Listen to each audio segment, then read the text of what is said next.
Hey everybody, welcome to Banfield. I'm Brian Entin in for Ashleigh tonight, and we are still following the fallout and the revelations from Bryan Kohberger's sentencing for the Idaho student murders. The DA who made the plea deal is still on the defensive, and today he fired back at critics who say he should have pursued the death penalty. We're going to have that for you in a bit, along with a new shocking detail from the sentencing itself. We now know the family of one of Kohberger's victims received a threatening text message as they sat in court facing their daughter's killer.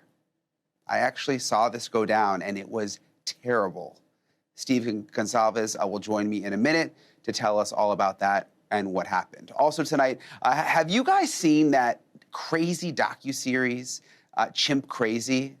I binged it. It's pretty good, but it is crazy. This woman with all these chimps, the police are after her. She has this secret big chimp hiding in her basement. Well, the star of the show, her name's Tanya Haddix. They basically call her the Dolly Parton of Chimps. She's back behind bars tonight for allegedly having another secret chimp. But the question is there actually more to the story? We're going to have her attorney joining us live exclusively tonight. That's coming up in a couple of minutes. And later, Lori Vallow, the doomsday cult mom who called her own kids zombies before having them killed. Well, she picked up another 2 life sentences today. This woman, she's got so many trials, this time for plotting to kill her 4th husband and a guy who was married to her niece. Grief and anger poured out in court during the victim's impact statements. Here's Lori's dead children's grandfather, Larry Woodcock. Look at me, Lori. Did you enjoy it? You wrapped his arms in tape. You covered his eyes. And you buried him in 8 inches of ground. Murderous! I'll play you more from that explosive court appearance that is coming up later this hour. But first, Bryan Kohberger is spending tonight and every other night for the rest of his life in a place nobody in his right mind would want to be, in Idaho's toughest and only maximum security prison. The critics of the prosecutor wanted Kohberger to go to trial, get convicted, get the death penalty, and then face a firing squad sooner rather than later. And meanwhile, the rest of us are finally learning details that have been under lock and key for 2.5 years, such as police turning to Google for information on accounts that search terms specific to the crime, like the address of the home on King Road and the names of the victims. Police also got info on users who searched more general terms, such as DNA, a knife, and getting blood out of clothing. We also know that in those very first hours after the murders, police were not only the ones on the hunt for a suspect. At Kohberger's sentencing hearing Wednesday, Steve Goncalves, father of murder victim Kaylee Goncalves, told the court how his family was also springing into action. Looking back when the police officers knocked on my door, told me what happened to my child, told me what happened to Maddie Mae, I don't think he was even out of the driveway before my kids turned around, looked at me and said, "What do we do, Dad?" I told him, "You get to work. You get your ass to work." And we started calling, we started texting, we started emailing. And you know what? Within hours, we had your white car on the camera. We knew from the very beginning we had you. Police officers tell us within minutes they had your DNA, like a calling card. You were that careless, that foolish, that stupid. Master degree, you're a joke, complete joke. But we took this disaster and we did what we could. We put everything online. We took our kids, we took our images, we took everything that they did, their videos, their photos, the girls' pranks, Ethan singing. We put it out there, we shared it with the world. And the world united. And all they ended up, when they talked about this case, is they talked about Kaylee Jade, Maddie Mae, Xana, and Ethan. And Steve Goncalves joins me live now. Steve, it's nice to see you. When you turned that podium and I was in the courtroom, it was like, man, it's on now. I mean, that was really a moment. I first want to ask you, though, and I noticed this, I was sitting behind you guys, and I saw Christy, your wife, pull out her phone and look sort of disturbed, and then you guys called the deputy over, and then he was looking at your phone, and I kind of figured something bad was going on, and it turns out that it was a threatening text message that she had received during the actual sentencing while the victim impact statements were going on. And I don't want to read the whole thing because I just don't want to give glory to, whoever did this, but I do want to read a little of it so people can see what exactly happened. It says, sitting near you in court and watching you is a joke. You know that Brian is innocent. Making threats to Brian about getting raped in prison was very silly. I am in contact with a lot of serial killers, including BTK, and I've been put in contact with a wannabe serial killer who is in Moscow, Idaho, and I have given him your address. And I don't think people realize, Steve, that this is the kind of stuff that you and your family, and I'd imagine the other victims too, I mean, you guys have been having to deal with this for some time, but during the actual sentencing, what did you make of it? Yeah, the sentencing, there's definitely an element of crazy people that gravitate towards these type of events. That's why I've always hoped that the court would use force and be very careful with all the voices that they're talking to. Like, make sure that we're holding these people accountable and, be tough on them. So are they going to do an investigation? Again, I saw the deputy take Christy's phone. I mean, is there any way to trace and figure out who that was? I'd imagine it wasn't really someone in the courtroom. I guess it could be, but it seems like that part was probably just made up. Yeah, I think so as well. They just wanted to piggyback right off something she had said because it was live TV or slight delay close to live TV. And it was accurate, So we did pass it on to our lawyer, and he started working with the investigators, and they're definitely going to, or if they already haven't, track this person down, and they'll be held accountable. Just one less crazy person on the streets that try to find a family to harass. I doubt he's not around here. I've heard that he's in another state. Okay. Well, listen, you guys are the wrong family to try to mess with. That's for sure. And I'm glad to hear that the police are taking it seriously. But like I said, I know this is something you've been dealing with really throughout. Yep. And even now with Bryan Kohberger pleading guilty and admitting it, even now these people are still doing this. It's crazy. Yeah, this is why part of the reason we were hard on the prosecutor, because you can't look at it any other way that by hiding those details of what happened to my daughter and the other victims, it gave fuel to these people. It gave them a wishful thinking that they were like defending a PhD grad, and a master's degree and pursuing his PhD. So, people don't want to root for like a skinhead or a cop killer or ravaged drug user. But this guy could have had a persona, and I just don't understand why Thompson would have wanted to protect him by hiding these details. And I know some of the other families have already changed their opinion of the deal, knowing all the facts that have came out. So I think it's suspicious that he purposely never let this information out. I spoke with Olivia yesterday, your daughter, and your victim impact statement was obviously really just intense, and hers was intense, and both are getting a lot of attention, I think, have really sort of inspired the world in a way. She told me that, she felt relieved after the hearing, that she actually did feel just a little better in general. Did you feel the same way? I mean, how are you doing now? Yeah, to be honest, I felt great because I felt like the first time the courtroom had a representation that was in harmony of our family.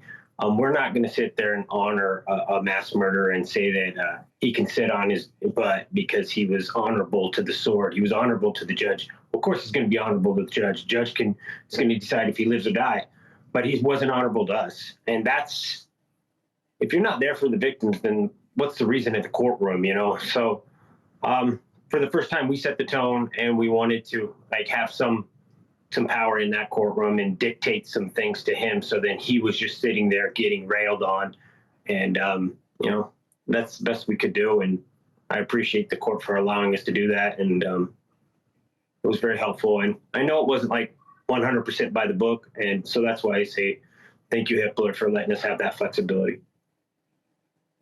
Yeah, it seems like Hippler kind of came around at the end, even with his speech that he gave at the end. And some of it almost felt like it was addressed toward you. That's the feeling that I got. I mean, he didn't look at you directly, but it seemed like he was almost trying to sort of reconcile with you when he made some of those comments about how, you know, people have reacted different ways, that kind of thing. I mean, did you sense that also? Yeah, and I think there's actual beauty in the contrast of how different victims react. You know, had some people that were very soft and quiet, and they were in a lot of pain. And I think that just highlighted when somebody who had a different approach. And I don't think anyone was right, and I don't think anyone was wrong. It's just that's what murder looks like, and you know, that's what it is. And I appreciate that we were able to. I think a lot of people left that room feeling better. Yeah, and I think you're right. And it felt like the families were so unified in that moment, even though people had different opinions about the plea deal and different victim impact statements. It really did feel like there was this power that all the families had together, like against Kohberger, and it was so overpowering of him. That's the feeling that I got being there. It really felt like that. It was like really kind of an incredible feeling.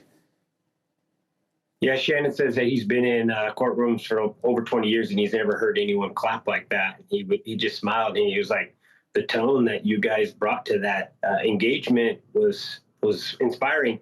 And that's why I want to thank the court when it's all said and done.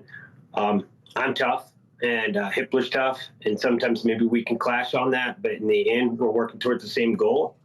And I appreciate him giving everybody that opportunity to say what they're going to say. And I think more courtrooms should look at that and try not to just make sure that everybody who's going to do a statement has to be re-victimized. Some people need to, they need to straight back a little bit. And some people need to be just victims. It's going to look different. And I think that's okay.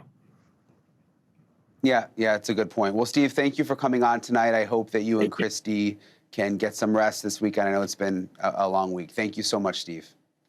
Have a good one. Thank you.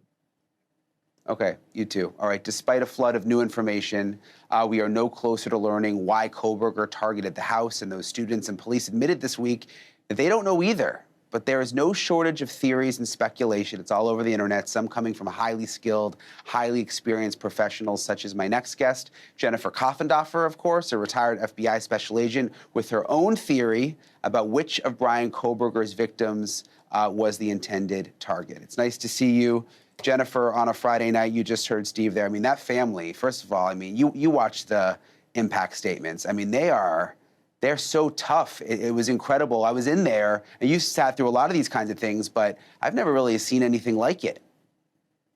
No, I tell you, there was a ferociousness. They really turned the table on being victimized and really came out looking like fierce survivors. And it was really incredible to watch. Yeah, and if you look online, the whole world is responding to them. I mean, it was inspiring to people in a way that it felt like they took back their power. But I want to ask you about this theory because a lot of people are, we wanted answers, and there was this press conference, and there really aren't any answers from the police. What is your theory about why this happened and who may have been the target? So my theory is, and it's really been my theory, Brian, for over 2 years, and that was that Maddie was the target. And I base it on this. First of all, I think Maddie was exactly who he coveted, that sort, very thin, beautiful, vivacious, something he could never have. Number two is he surveilled that location. So he could see when she came to the house, what window lit up and where she went. So, and then he ended up going straight to that bedroom. Third, Kaylee Goncalves had moved out. She wasn't there. And the vehicle that was there was her brand new, 2016 Range Rover. So it made no sense to think that she would be the target because he didn't do a pre-op before he hit that house. So for those reasons, I believe it was Maddie. All of this new information has come out in these documents that they released after the sentencing. There's been little bits every day. Is there anything that's really stood out to you, Jennifer, that you were surprised by? I was a little bit surprised about the DoorDash driver interview, particularly based on the fact that the DoorDash driver had said multiple times that, she was going to be a witness in this case and that she had seen him. But if you look at that interview, that's not exactly what was said. So I was a little bit surprised about that.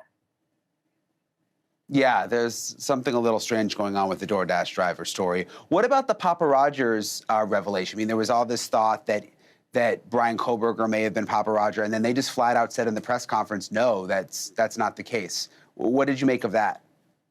Well, I think that they have all the information to know about the IP address. Yes, VPNs can be used. It's complicated, but I have to believe that they did their due diligence and that they know Papa's not him. The question is, who is then Papa? Because he had information very early on before Bryan Kohberger was ever named. Of course, the photo of Papa Roger, the whole thing is so eerie. And many of us, certainly I thought it was a possibility, a strong possibility, it could be Bryan Kohberger. Yeah, there's still so many questions. That was I guess all along I was thinking, oh, there's going to be so much that we're going to find out that they knew that's just not public. And then it turns out they really didn't know that much more than what we all knew, than what was in the probable cause. So I guess we'll see as we get more and more police documents. Jennifer Koffendorfer, appreciate you coming on a Friday night. I hope you have a nice weekend. Thank you, Brian. You too. Okay, we have to take a quick break. Don't go anywhere. We have a wild story coming up next. Tanya Haddix, the star of the HBO show Chimp Crazy and the self-proclaimed Dolly Parton of Chimps. There she is right there. Well, she is behind bars tonight. She allegedly had a secret chimp in her basement. What exactly does that mean? Her lawyer is going to join me for an exclusive interview coming up next.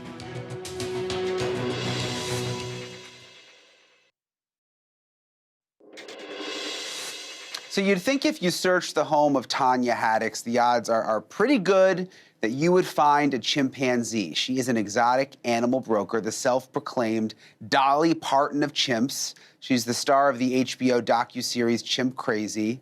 I watched the whole thing. I totally was a sucker for that. And yet when authorities visited her home in Missouri July 9th, they were stunned to find a female chimp in a cage in Haddix's basement. And the reason is Haddix was not supposed to have chimps anymore. If you watch the docuseries, you know why. It all started back in 2020 when Haddix was caring for 7 chimps that had been bred for films and photo shoots. The animal rights group PETA sued Haddix and her husband for allegedly mistreating the animals. Initially, PETA and Haddix came to an agreement that she'd be allowed to keep 3 of the 7 chimps, but Haddix, she backed out of the deal, and authorities raided her facility in July 2021, at which time they only found 6 of the 7 chimps. The following January, Haddix tearfully told the court that the missing chimp named Tonka had died and been cremated, and this is where it got crazy. 6 months later, authorities actually found Tonka alive and well in a cage in Haddix's basement.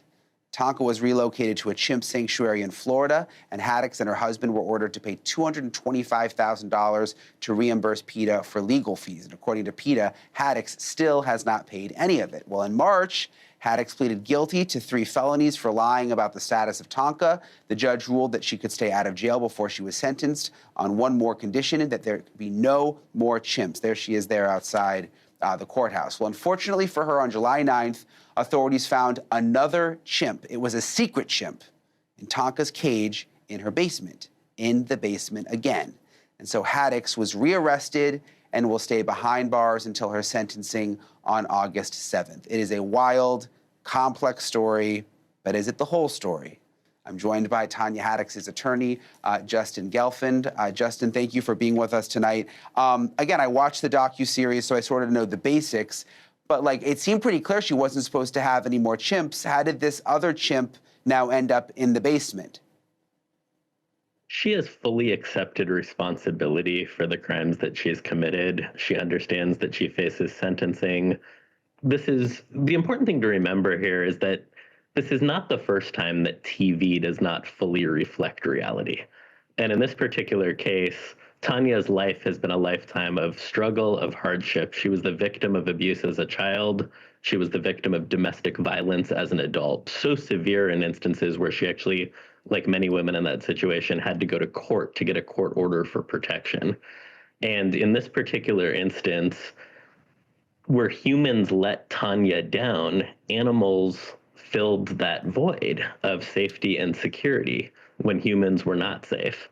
And at the end of the day, what's important to remember here is that this was not a crime motivated by greed or money, not to excuse anything, but this was ultimately motivated by a love that Tanya has for her beloved pets.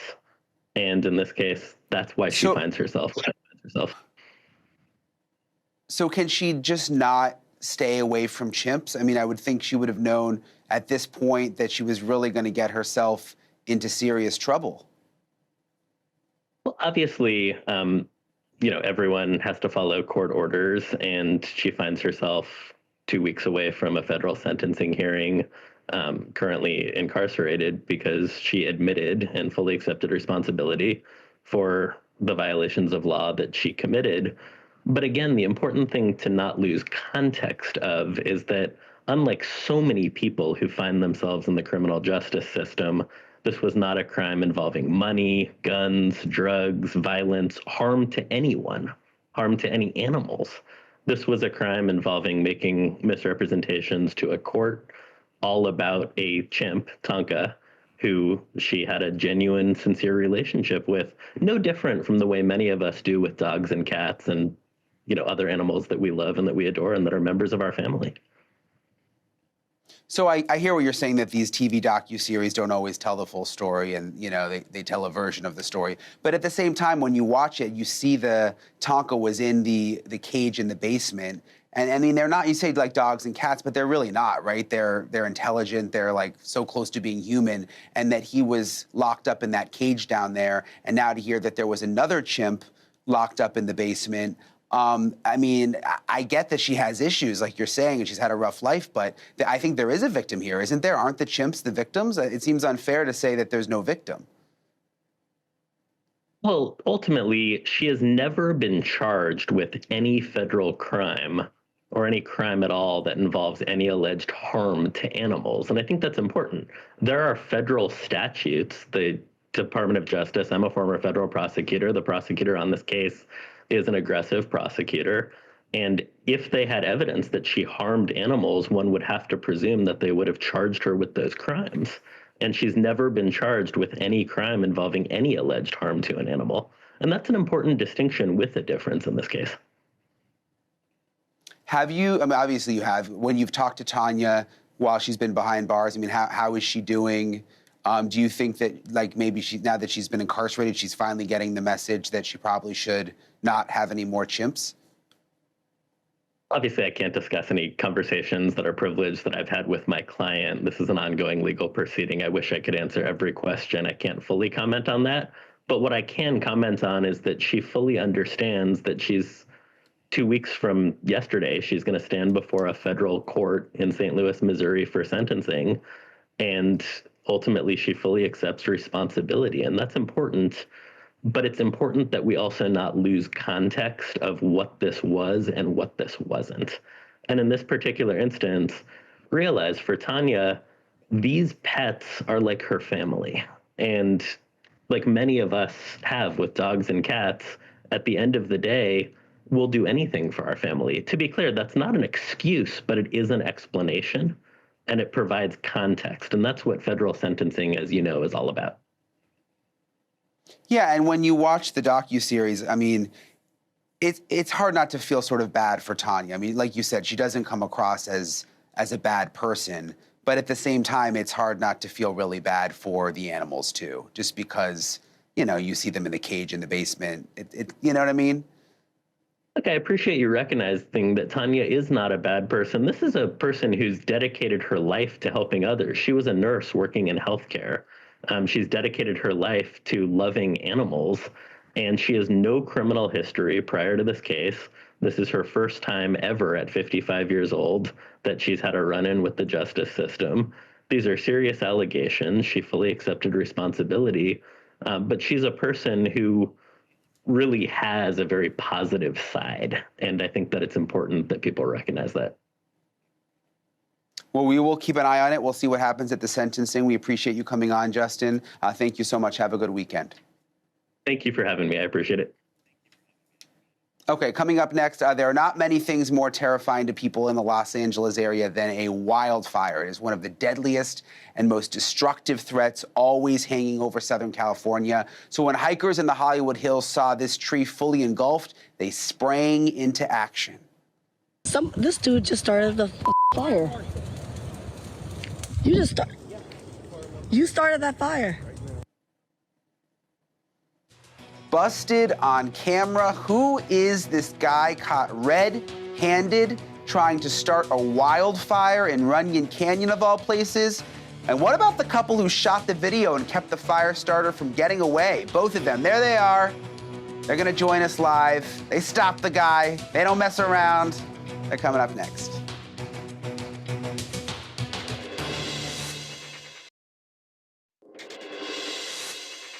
So one thing people in Southern California do not play games with or make jokes about is fire. We all know the tiniest spark in the right conditions can explode into a disaster. Remember, just last year, the Palisades fire that killed 12 people and destroyed 7,000 homes and buildings. People in Los Angeles look at wildfires the way we here in Florida look at hurricanes. It's serious business. It's dangerous. So imagine how scary it would be to see this, a palm tree suddenly burning in Runyon Canyon right in the Hollywood Hills. A couple hiking in the canyon spotted it. They saw a guy who had something to do with it and captured this cell phone video. This dude just started the fire. You started that fire. You just came from over there. We just saw you. You're right. Oh. And yeah. You have the warrant for the murder, right? What the You need to be hospitalized. You are going to be fined and hospitalized. Wow, never a dull moment in LA. Now the fire is spreading and we need to get off this mountain. Wow, and another witness who had cell reception called 911 and called the fire department, and thank God the response was quick.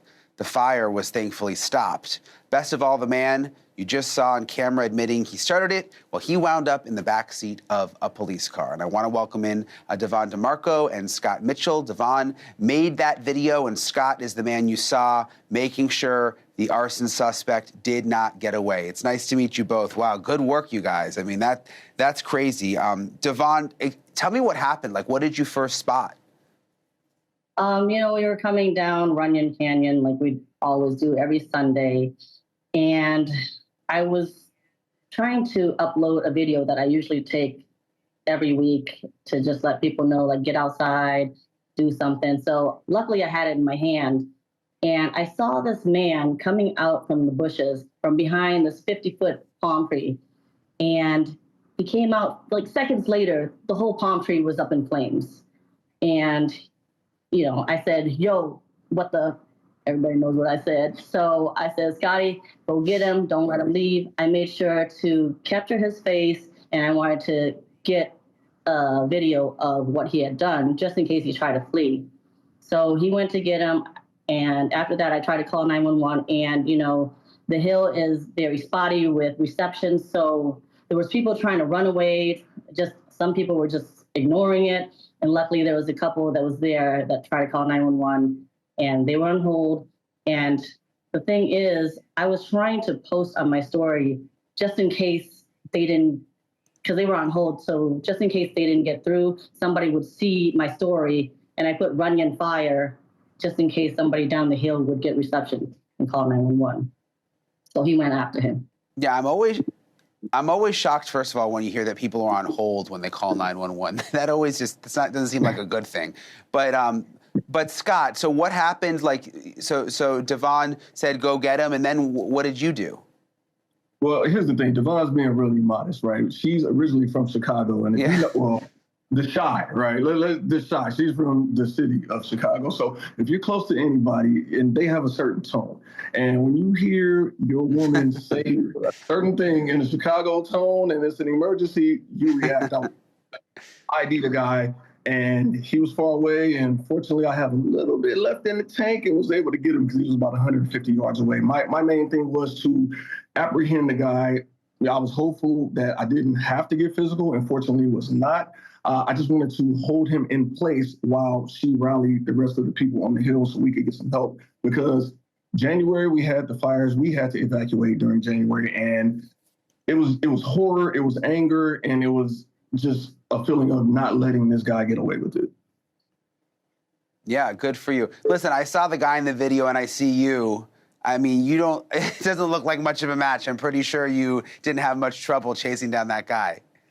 Well, I'll tell you this, right? You think about the psychology of a person that would set a fire, especially of this magnitude, you don't know what else he's capable of. So the time I'm standing there. That's true. It's an adrenaline rush, yeah. And I'm checking him. I'm making sure he doesn't have weapons, making sure he doesn't move too quickly because, like, if he's capable of doing that, he may have a weapon on him. I didn't want to incite any kind of riot. There's kids on the mountain. There's people. It takes a while for everybody to notice what's going on. And, people were already disappointed because they see this tree on fire. And it just makes everybody relive January. And we just want to keep it as calm as possible until the authorities show up. What was he saying, Devon? Like, did you get the sense that he was in his right mind? Or, like, what was he giving an explanation? I don't know everything he said because he was right next to him. And I know when I took that video, he said something about the murder warrant. And at that moment, I was like, I don't think he's in his right mind. But he it didn't seem like it. How long? Could you hear more of Scott? Like, what was he saying to you when you were just kind of holding him there? Oh, my gosh. It was the most random comments. Anybody that would walk by, because there's people like fleeing the Hill at this point, he would call them like a celebrity's name. It was wild. He called it these 5 different celebrities' names. So that's where I kicked in. And that's where everybody has heard the whole, I told him I'm Batman from Gotham City and I don't want to hear you talk thing. And because it's just, he's not in his right mind, so I'm going to play the role with him. I feel like it would keep him calm and make him feel like we're in the same world, even though obviously we're not. And he actually said, oh, no, Gotham is gone. You know what I mean? And I told him in a Batman voice that, no, it's not. That's wild, but that's exactly. That was a good call, though, to kind of keep him calm, to just kind of play into that world. That was smart. Devon, Scott, appreciate you both. Nice meeting you. Good work. I mean, it is, like you said, we're joking about it now, but you think back to the fires. I mean, it really is very, very scary what could have happened if he had just done that and no one saw and it started spreading. So thank you both, and we appreciate you coming on. I hope you guys have a great weekend. All right, thank you. You as well. Take care. All right, see you guys. The suspect, Andrew O'Callaghan, that's his name, he was arrested, charged with 1 count of arson on forest land. There you see him there. He's reportedly homeless, has a long criminal record, and is being held on a $75,000 bond. All right, straight ahead, the doomsday cult mom. She learns her fate yet again. How many trials has this woman had? Lori Vallow Daybell. Look at that mugshot. Already serving life terms in Idaho for murdering her children, is sentenced in Arizona for 2 separate murder conspiracies. And in court, a familiar voice, Larry Woodcock, the murdered children's grandfather, unleashes a fiery victim's impact statement with one word he could not stop repeating. I truly wish I was there to look the murderers in the eyes. I will say this. Murderers, you're nothing. You wrapped his arms in tape. You covered his eyes. And you buried him in 8 inches of ground. Murderers!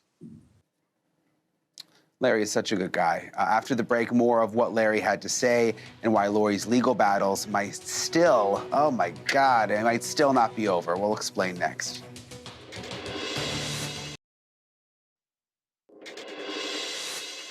Lori Vallow Daybell's adventures in Arizona are over now. As you know, the so-called doomsday cult mom took a little hiatus, actually a long hiatus, from her 3 life sentences in Idaho to then go represent herself in back-to-back trials in Arizona, both of which ended, just as expected, with guilty verdicts.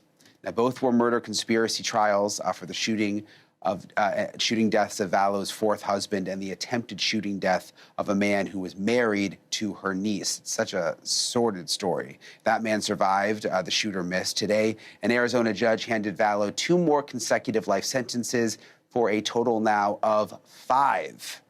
She'll never serve them. She's now actually headed back to Idaho, which in 2023 convicted her of murdering her 2 youngest children and conspiring to murder her current husband's then wife. Again, she's done a lot. First, though, a scene reminiscent of what we all just saw in the Kohberger case, victims' families calling Vallow evil, greedy, and a monster. Her eldest and only surviving child called his mother the family tragedy itself. Her murdered children's grandfather, Larry Woodcock, weighed in via Zoom and repeated one word again and again. Listen to this. I truly wish I was there to look the murderers in the eyes. I'm unable to. I will say this. Murderers, you're nothing. You're a murderer. You're a narcissist, psychopath, delusional murderer.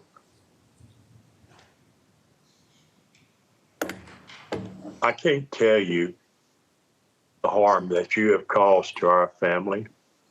I hope you spend the rest of your life, 23 hours a day, regretting your choices, because that's all it was, murderers. It was your choices. You made them. You and your husband, if that's what you want to call him. For what? You murdered Charles, the best thing that was ever in your life, for your delusional, narcissistic way. I will never speak your name again, murderers. You will never get anything out of me again in your life. You are nothing. You are nothing. You killed Kaylee. Did you enjoy it? Look at me, Lori. Did you enjoy it? Did you dance around the fire? Like you sent the videos to Chad of you dancing around in your room for him? Did you enjoy it? And then the most precious thing, a 7-year-old autistic, unbelievably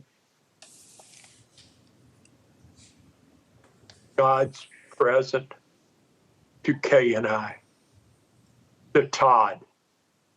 Look at Todd. Turn around and look at him, Lori, because that's the last time you're ever going to hear my name out of your mouth. Look at Todd. Have you said you're sorry? You wrapped JJ's hands in tape. You wrapped his arms in tape. You covered his eyes. And you buried him in 8 inches of ground. Murderous! And don't count on God where you're going. You're nothing, murderous.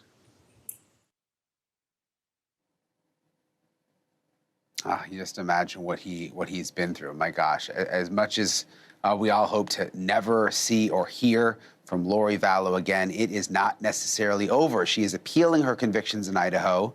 She could do the same in Arizona, and it seems like she just likes the attention. She's been representing herself, and she probably just wants this to never end. But Larry said it best. She is a killer. All right, still to come, a story out of Florida that involves a lawnmower and a DUI.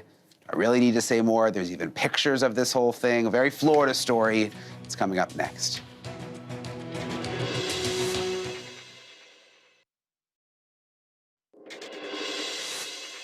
All right, so I'm from Florida. I'm actually in Florida right now, so I can say it. This next story is why we tell Florida man jokes, and I technically am a Florida man. It was only 8:30 in the morning, but that did not stop 38-year-old Christopher Spain, this guy here, from allegedly snorting something he shouldn't have been snorting and taking, shocking, his mower out for a spin. The problem is he decided to take it to the southbound side of the Suncoast Parkway. Look at this video right here. He's got the lawnmower, and there's the FHP trooper right behind him. Prompted multiple witnesses to call the highway patrol. They eventually pulled him over. He was on the highway and the mower. Naturally, his erratic behavior, driving the mower down the toll road, it wasn't enough evidence. Spain also showed some more traditional signs of impairment, like small pupils, flushed, dry skin and mouth, and visible irritation at the inside of his nose. He refused to perform a field sobriety test. He was arrested, since been released, $500 bond.